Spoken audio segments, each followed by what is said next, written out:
on a trip to California, a work trip. I had lunch with Jordan. I brought him out and I was like, I got this idea. And hear me out before you shut me down.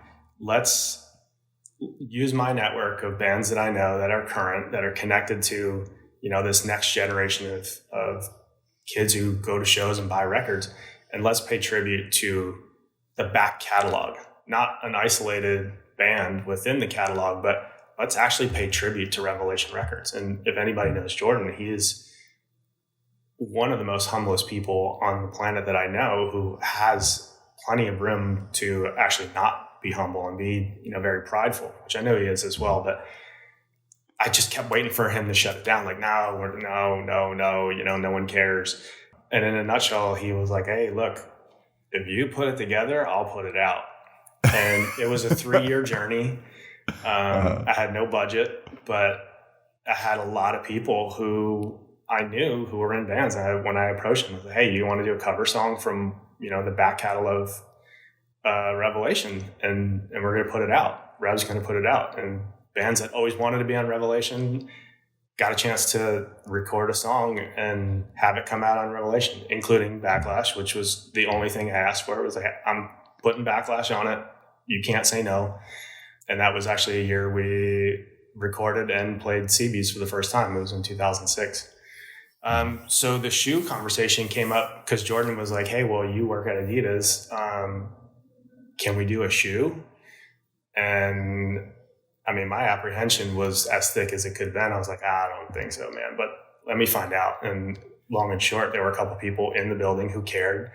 We built a little PowerPoint presentation showing how hardcore culture connects with sneaker culture. And here's a picture of Matt Bold on the cover of Speak Out wearing the Campus. Here's Sick of It All on the 7-inch cover wearing, Rivalries or Forums or whatever.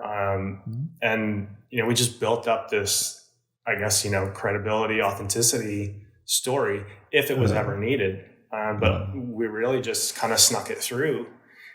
So we made 150 pairs for the 150th release of Revelation, which was the same as the comp.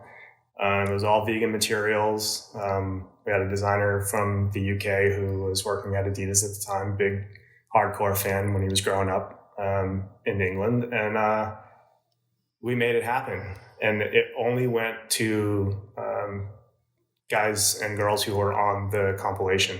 Mm-hmm. And then some extended Rev family, like Porcel and Capo and Walter and those guys.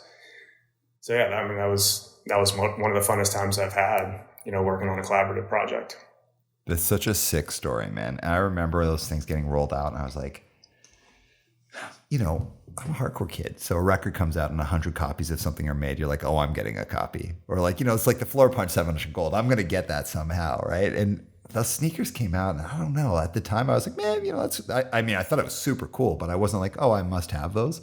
And now like I'm almost 47. I'm like, how do I not have a pair of these? And it actually has entered into my head in the past year, my mission to get an intact, unworn, unused pair of those. However, that's for a totally different conversation. I love that story. And I never actually heard the story and how that came together. I love the idea of having a corporate boardroom PowerPoint with Matt Bold in there. That's blows my mind.